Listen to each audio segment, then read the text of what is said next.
Okay, good morning. Yeah, people will hop on when they hop on. Yeah, it's a beautiful, lousy day.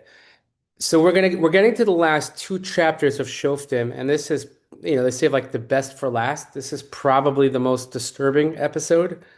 Again, we're past the Shoftim stories already, and we said that the last two stories, as we saw last time, the Pesel Micha, which is Avodah Zarah, and then you have this Gilei Arayos, the story of Pilegesh Begiva. So we'll get through the first chapter, and then the 20th chapter is the aftermath, and then we'll have to put this all together. We're going to have a little bit of a break because I'm going to be in Israel. The next two Tuesdays, I'll be in Israel. So we will tie it all together, God willing, in 2026. Haba Aleinu Latova. So, chapter 19. Vayhi bayamim ahem umelach ein b'Yisrael, vayhi ish Levi ger b'Yarkasei har Ephraim, vayikachlo isha Pilegesh mibeis Lechem Yehuda. So we have this similar introduction which we saw in previous chapters, and it's going to be this theme that melach ein b'Yisrael is that the lawlessness and the lack of any unified or unifying order is what causes these terrible episodes to happen. So it was in those days. Now, again, when this happened, okay, we had this conversation in the last chapter. So there's a Levi. Again, we have somebody from Levi.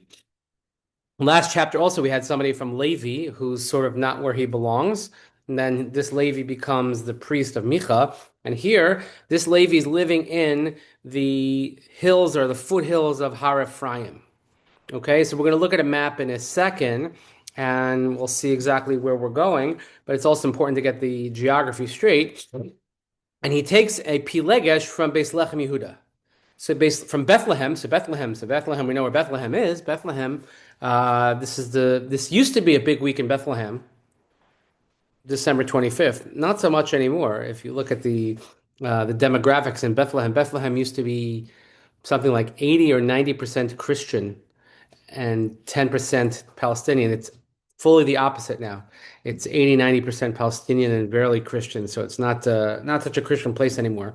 That's nobody talks about that. You're not allowed to say that. Anyway, so he marries a Pilegesh. So what is a Pilegesh? A Pilegesh is they use the word concubine. A Pilegesh is someone that I'll read you the what the Gemara says. Person she lives exclusively with one person, with one man, but they actually had no marriage. There's no erison, there's no ksuba, nothing like that, and which the ksuba guarantees financial support, etc., etc. But he has this pilegesh, okay, and which was not uncommon. We've seen this several times throughout the Bible.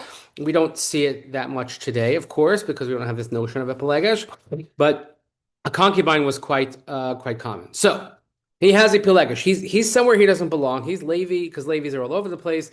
He's Har Ephraim, but he takes a woman from Beis Lechem. So you have Levi, you have Ephraim, and you have Yehuda.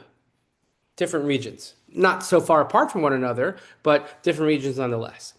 Vatizne alav Pilag Sho, vatelech meito el Beis Avia el Beis Lechem Yehuda, vaheti sham yamim arba'a chadashim. So it says Vatizne. Now the traditional way, or I don't know if use the word traditional, but the usual way of translating vatizne is obviously that she committed an act of adultery, like znut, like znus. The Mefarshim say other things here. Here, if you look at the translation here, it says she deserted him. She left him. Rashi says vatizne zanta mi beito alachutz. It means going out from the confines of where you are, so whether it's the confines of marriage or here, but she just left her home. Not that, and we're going to see later on that it's sort of disproven that she was an adulteress because he wants to take her back. If she indeed was an adulteress, he wouldn't be allowed to take her back. But she runs away. Mefarshim adds some color here. And I mean, it says that she left for her father's house in Beis Lechem Yehuda, and she was there for 4 months. What happens when you have a fight at home? You go home, right? You leave your husband, and you go home, or whatever. So she she goes back to her home, her parents' home, and some say that because the husband was abusive, he was cruel, he was angry with her, whatever it might be, that caused her to be afraid or whatever it might be, and she leaves. So vayakim isha vayilech achareha ledaber al liba lahashiva v'na'aro imo v'tseven chamarim v'tivyo beis aviha v'yireo avi anara v'yismach likraso. The husband, he wants to get his act together. Not the husband, the concubine, well, I don't know what you call him, but they call her a husband. The husband, he gets up and he goes after her, and he wants to ledaber al liba, to speak on her heart. This is a similar language we saw with Chana when she davens. It says that Vaispalel al liba. But this is a heartfelt remorse. This is completely sincere. He wants to speak to her in the right way to bring her back. And he also has his attendant with him. He has a pair of donkeys. And he goes to her father's house. The father of the girl sees him, Vayismach likrasa. Of course, he's happy. I mean, of course, the father would be happy because he doesn't want his daughter to be sort of running away from home, from her whatever establishment that they have as a concubine, which is acceptable. Not to have any shame upon her if he wants her back, obviously. So the fact that he wants to bring her back shows that it's not an adulterous situation. Many Mefarshim point out, and he's trying to do the right thing and bring her back. Okay, so far so good. Interesting story. Where are we going with this? Vayachazek bochos no avi anara vayeshiv ido shloshes yamim vayochlu vayishtu vayilu nisham. The father-in-law, the father of this girl, he detains him. He stays with him for 3 days, and they eat and they drink. And he's trying to build up this relationship and come stay and let's eat and we'll drink. Let's get along. Let's get to know each other well. Let's strengthen the relationship. Let's forge the bonds. Okay. Vahi bayom haravi'i. On the 4th day, vayashkimu b'boker v'yakam alecha. So they get up in the morning. He's going to get ready to go. Vayomer avi hanara el chasano sa'ad li b'cha pas lechem v'achar telechem. He says when they want to get up early to go leave, the father of the girl says to the son-in-law, listen, have some bread first. Like, you can't go to an empty stomach. You got to have a meal first. You got to have breakfast. You got to have continental breakfast. You got to have brunch. You got to have whatever it is. And then you'll go. Vayeshivu vayochlu shnehem yachdav vayishtu. The two of them, they sit together and they eat, but here vayishtu, and they drink. Vayomer avi anara ish hoel na v'lin vayitav libecha. And he says, you know what? You already had a lot to drink. And he says to the son-in-law, just stay overnight. So you know what? You don't have to travel when you're on a full stomach, and you don't want to be tired on the road. I mean, you know how it is. Sometimes we have company. Sometimes we're very happy when they come. Sometimes we're very happy when they leave. But here he's telling him, please stay. Don't go yet. He keeps trying this. If you ever heard of something called a Persian tarof, if you ever dealt with Persians, so Persians have this thing called a Persian tarof where they'll just keep asking you something until you finally say yes. Have some tea. Would you like some tea? No, you don't want tea? Just have some tea. Why don't you just have a cup of tea? Here, have a cup of tea. You want some tea? Have some tea. And they just on and on and on and on. It's like endless and then until finally. So he says, Hoelna v'lin v'tav libech. He says, why don't you stay there? Now we saw this word earlier. Hold on with the Pesel Micha. Vayoel Halevi Lasheves Ish. Remember, we saw that pasuk with Yisro and with Moshe, but the word Vayoel, again, so we have Beis Lechem Yehuda appears in both chapters, Bethlehem and Yehuda. Vayoel, this word, the Levi desired to settle with the man, and he says, just please stay the night here. Ho'il, okay? Ho'el Navalin, just stay. So we got like two similar themes already in the story, verbally, in the language that's used. So vayakam ish loleches, vayitzer b'chosno v'yoshev elon sham. And he gets up to leave, but father says, no, he presses him. And he says, spend the night here. So he spends another night. Vayashkem b'boker, we're in Pasuk Zion and Ches now. Ches, vayashkem b'boker, bayom ha'chamishi loleches. He gets up on the 5th day to go. Vayomer avi hanara, and the father then says, sa'adna levavacha, v'hismahamu ad netos hayom v'yochlu shnehem.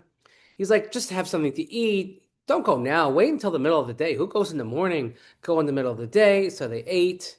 Vayakam ish loleches hu pilag shov na'ara vayom lechosno avi na'ara hinei na'ara fa hayom la'arav linu na hinei chanos hayom lin po v'yitav levavecha v'hishkamtem machar l'darkachem v'lachta lo'alecha.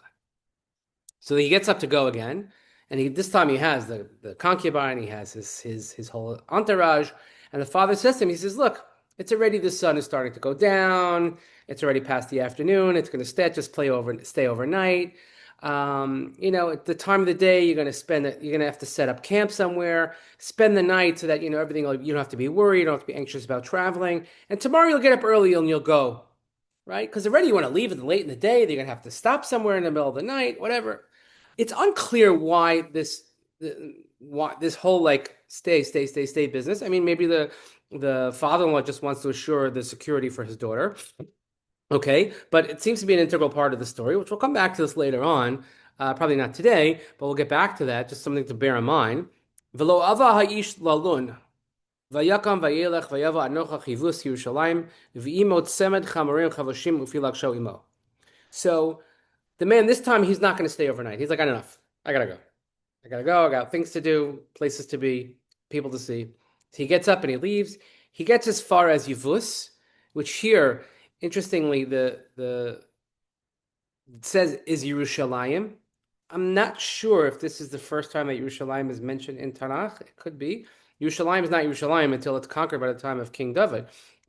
Most of Yehuda conquered the area, but the area specifically of Yerushalayim is the Jebusites, Yevus, and that's not until David HaMelech comes and conquers it from the south side, and then he obviously builds the base of Mikdash there. But he's there, he gets as far as Yerushalayim with a pair of donkeys, and he has the concubine is with him. Haim im Yevus v'hayom rad ma'od, v'yomer hanar al Adonov l'chanav v'nosur al ir ha'yevusi azos v'nolim ba. They're near Yevus, and the sun starts to set. It's getting very low, so it's getting dark. And he says, look, let's turn into this Jebusite city, and we'll spend the night in it. So now I'm going to just switch over to a map here, just to look at a couple of maps, because, again, that's one of the fun parts of... oh, you see that? You see the map? Okay, so this is just... I have a couple we're going to look at. So here, let me just zoom in on this a little bit. Here. So here, right here, that's Bethlehem. See, Bethlehem is a little bit south of Jerusalem, as you know. Okay. And here's Yerushalayim. Okay. And if you could see faintly in the background, this is the area of Yehuda. This middle part is the area of Binyamin. And this is Ephraim. So he's from here. He was down here and he's heading back up towards. So they want to stop in around Yerushalayim. There's a different map here. Let me just see this one here. This is a little bit better, maybe. Oh, sorry, that's a little too.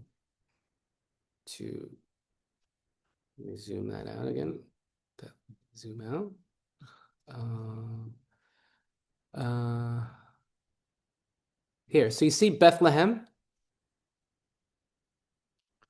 and then Jerusalem, and this is Ephraim. So Ephraim is shaded in the light, Benjamin in the light blue, and this whole area is Yehuda. That's, again, the whole Negev, everything we call it, Hara Yehuda, etc., Hebron. But here's Bethlehem.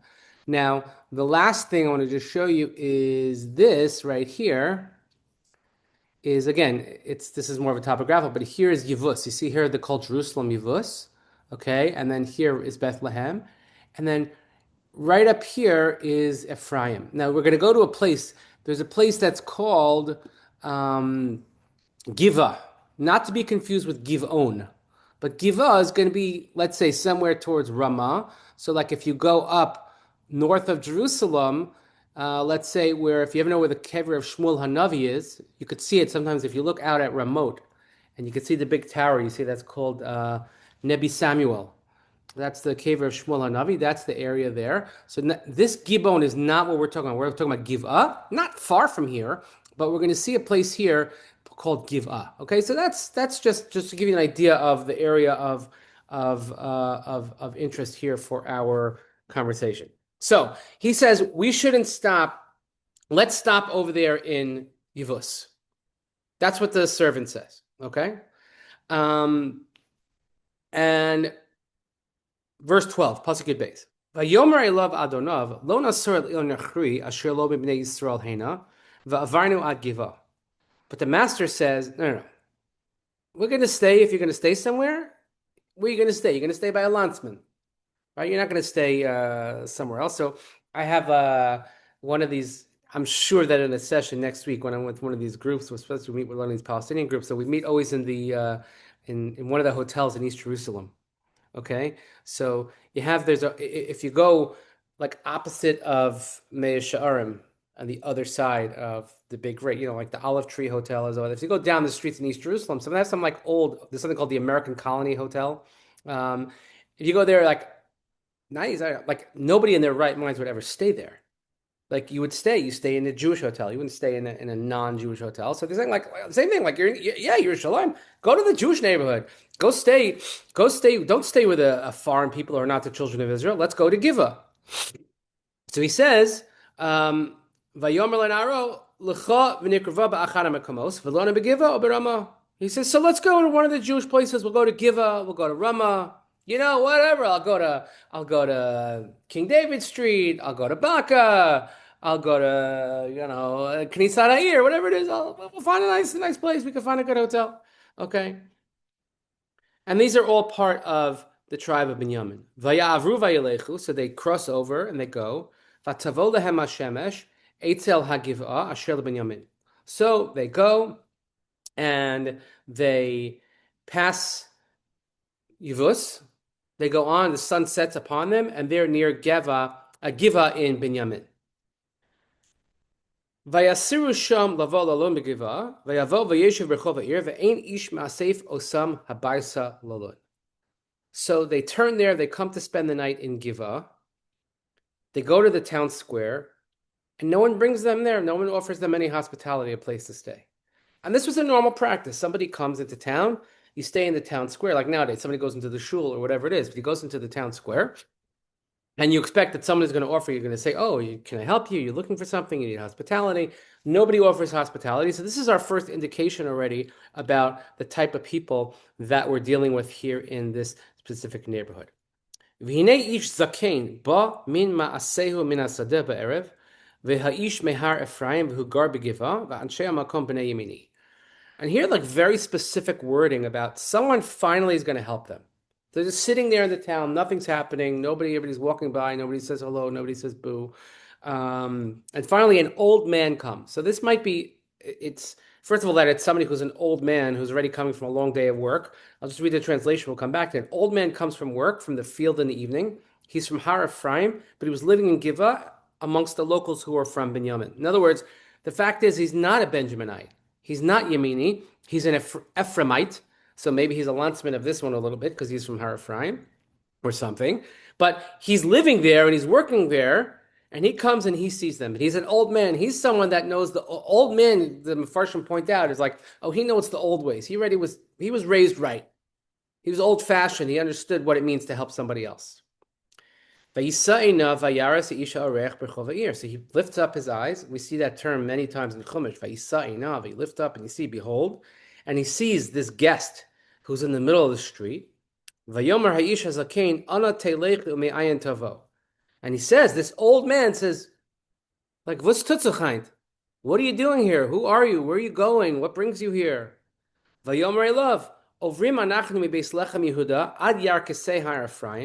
He says, we are passing through from Bethlehem in the south, Bethlehem in the territory of Yehuda, okay, and we're going to the foothills of Har Ephraim. Misham Anochi, I am from there. Va'elech ad Beis Lechem Yehuda, and I was there and I had to go to Beis Lechem.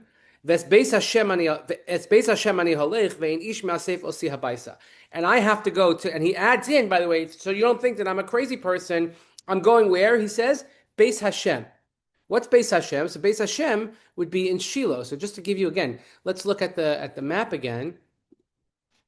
You see here, so Shiloh is right here in the center, right above the big letters of Ephraim. That's Shiloh. That's where the Mishkan stood, and that's the holy place. So he says, look, I'm from Ephraim, the foothills. I went to Bethlehem. I'm coming up through Jerusalem. I'm stopping here somewhere, but I'm on my way to Shiloh, like that. So I'm just not going to make it there on time. I need a place to stay. I'm a religious person. So imagine somebody like passing through the shul. Now, by the way, nowadays we're very wary when strangers come into the shul or people ask for hospitality, this and that. We always ask for a reference because you don't know who you're getting. You get a lot of crazy people in this world. And sometimes people win, but when they say certain things, oh, I'm from this place or I'm going to this place or no. And when you put two and two together, the Jewish geography is tight enough that we know, okay, I get it. I can vouch for you. I can see that you're not going to be somebody crazy. We get our fair share of crazies, don't worry. So They say we're on our way to Beis Hashem, but nobody's helping me out. Nobody wants to help me out. And he goes, not only that, v'gam teven gam ispo yesh lechamarenu. I'm not asking for anything. I have feed, I have supplies, I have everything I need for our animals. V'gam lechen v'yayin leishli, and we have bread, we have wine, we have for me v'la amasecha v'la narim avadecha, and I have for my whole entourage. I have everything for my slaves, and for my people. Ein machsar kol davar. We don't lack anything. We just want a place to crash somewhere, there was no Holiday Inn in Giva, and there was no Motel 6. Nobody left a light on for him, so we're looking for a place to go. Okay. Vayomer ha'ish hazaken shalom lach. The old man says to him, he says, Shalom, peace be with you, right? Rak komach sercha alai, rak berchov al talan. He says, no, I can't allow this. He's a person of real chesed. No, I'm not going to let you spend anything. You'll be my guest. I will take care of all your provisions. I'll make sure it's all upon me. Just don't spend the night in the streets. So he knows something, obviously, about this place that he's giving them a warning. Don't spend the night in the streets. The irony is that he refused to go to a non-Jewish place. He says it will be much more comfortable, much more hospitable. It will be in a Jewish neighborhood, which sadly is not always the case. Okay? So he says, just don't stay in the street. Vayivei leveso, vayavol lechamarim, v'yerchatzu regleihem v'yachlu v'yishtu. So he brings them to the house. He prepares food for the donkeys. They wash their feet.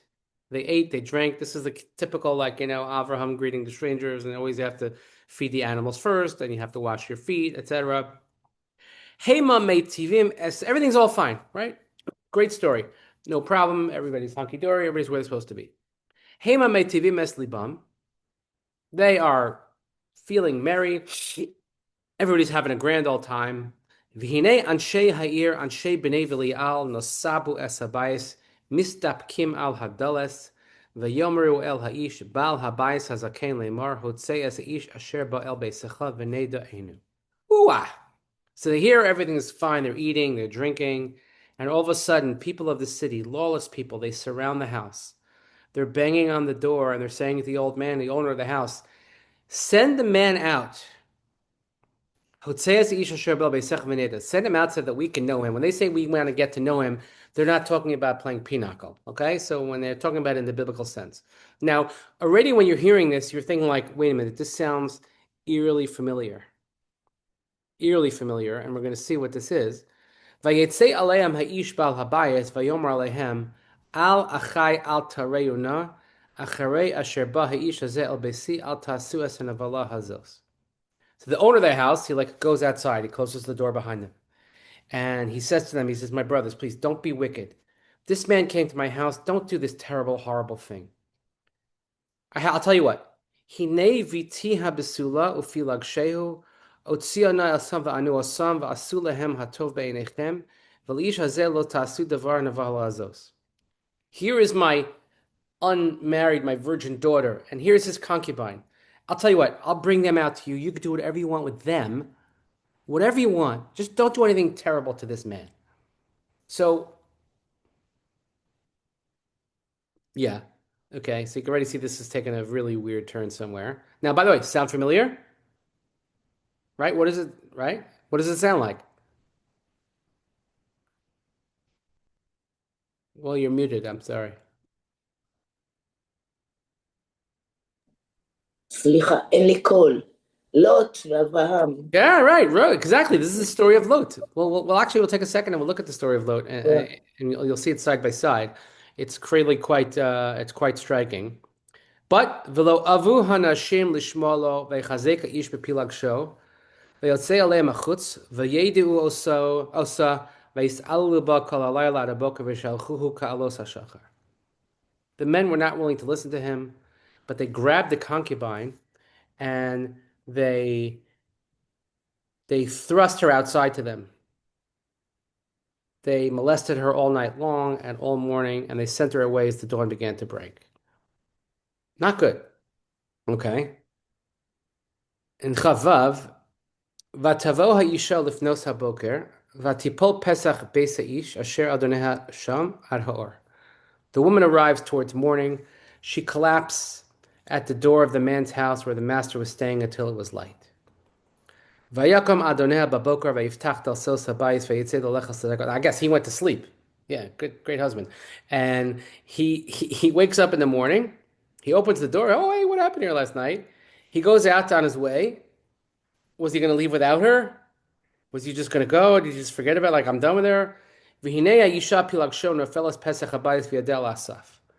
And he gets up, he opens the doors, and look, there she was, the concubine wife. She's fallen at the entrance of the house. Her hands are on the threshold. He says, get up, let's go. She doesn't answer. And he takes her upon the donkey. He gets up and he goes to his place. Obviously, she's gone. She's not in a good way. Okay. Vayavo el beis. So now, I don't know what the normal reaction to these types of things are. Thank God, but you know the horrible treatment that there's a lot of things wrong here. There's the horrible behavior of the locals. There's this perplexing offer of saying, "Take my daughter, take my concubine." Then there's like the thrusting her out, and they do what they do to her all night long, and they just kind of like go to sleep. And then he wakes up and he's going to leave without her. And then all of a sudden she's there and he's like, get up. And yeah, she's like dead or half dead. And then this is the most perplexing of all is his response, is because he's like, wait a minute. And he wants to send a message. So vayavo beiso, he gets to his house. Vayikach es ha'ma'acheles. By the way, also the term ma'acheles, we don't use that word too often when it comes to a knife. We saw it by the Akedah. Akedah Yitzchak, Avram, it says, vayikach es ha'ma'acheles, lishchot es beno. By chazek bepilag show, he takes hold of the concubine.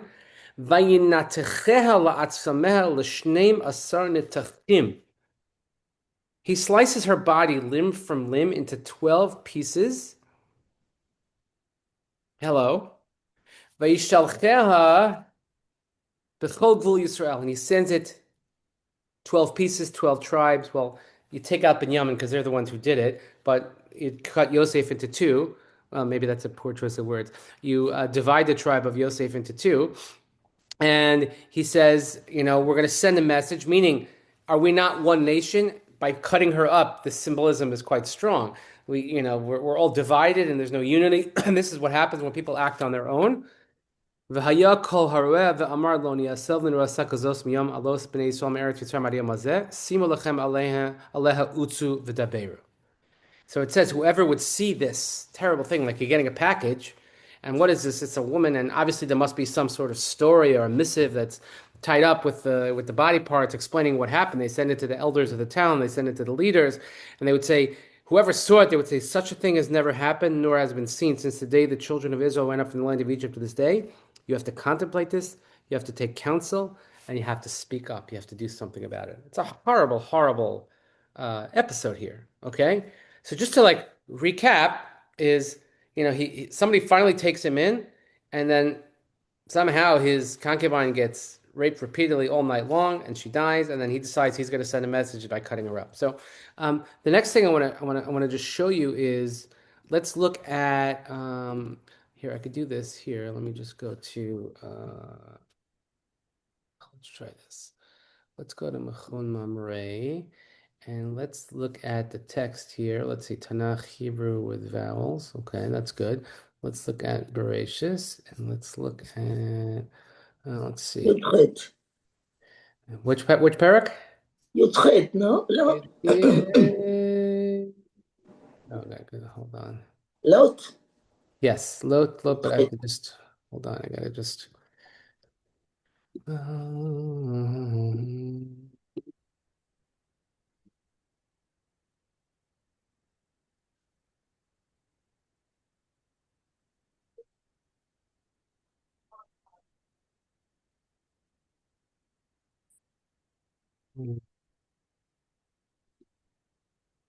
Okay, here we go. So here, look at this. You see the text, right? Okay, so here, this is Lot. Lot goes down to Sodom, and you have to look at side by side, obviously, while with our text here, and you just see the similarity in the word, not just the story, but the words themselves. Okay, so they go down to Sodom. he says he goes to their house. What does he say? Linu v'rachatzu reglechem v'ishkamtem alachtem l'darkechem. He says, don't go, stay here, linu, sleep over, wash your feet. We've seen that all in our chapter. Hishkamtem. Then you'll get up and then you'll go on your way. The father-in-law tries to keep him and say, right? And then he says, V'lo vayomer lo ki brachonot. They say, no, we want to stay in the street.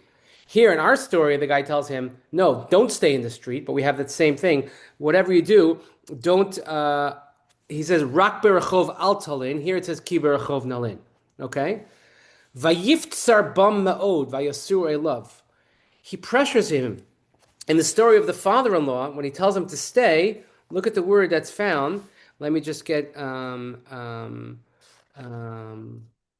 It's on pasuk Zion. Vayakam ishalechas vayiftsar bo chosno.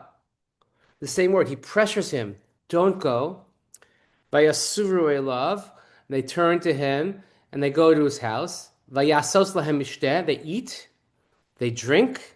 They have some sort of feast. Okay. Now, while they're eating, terem yishkavu, before they could even get up, okay? Anshe ha'ir, anshe Sodom, nosabu al habayis. Okay, look at pasuk chav beis. Hema meitivim es libam, v'nei anshe ha'ir, anshe b'nei v'li'al. People without any sort of scruples, nosabu el habayis. The same exact phrase. Nosabu, es habayis, nosabu al habayis. Now, the difference here is that Sodom, this was the entire population. This was the law of Sodom. Here, we're just saying that it was Anshe B'nai Belial. It was maybe a ragtag group of a gang of some sort, not necessarily the whole people, but at the same time, nobody stopped them, okay? And they are gathering. They call Lot and they say, and they say, where are the people that are with you? Hotziei melenu, v'nei da'osom. Look at the end of Pasuk Chav Beis. They say, Hotzei es ha'ish asher ba beisecha v'nei da'enu.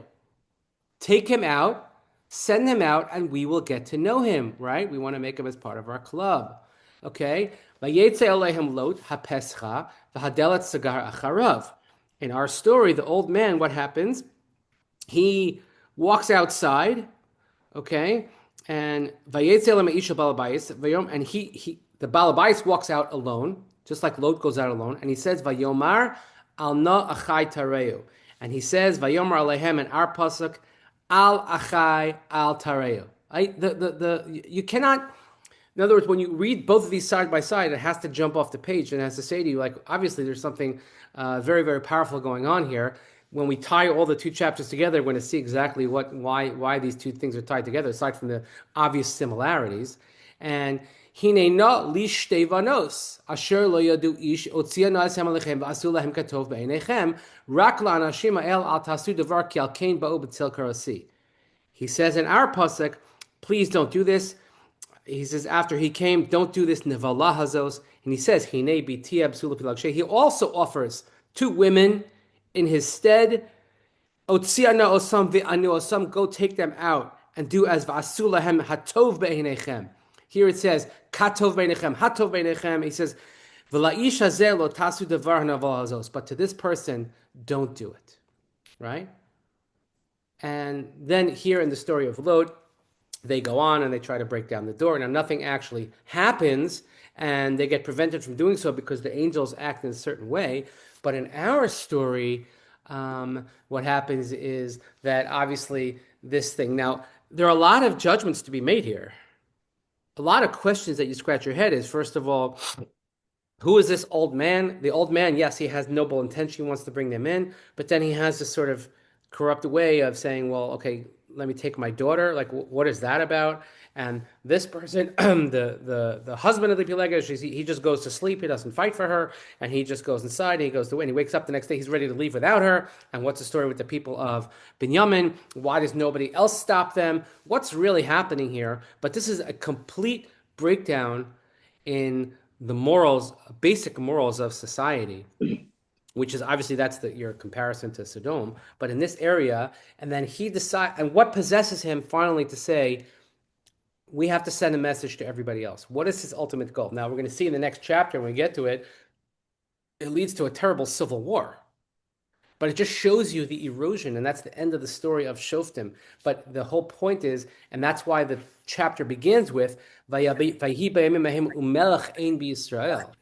When there is nobody in charge, when the cat's away, the mice will play. When there's nothing to hold people together or hold people accountable, they're going to do whatever they wish, and it has nothing to do with how close or how far you are from other tribes or this and that, or certainly to the Judaic tradition.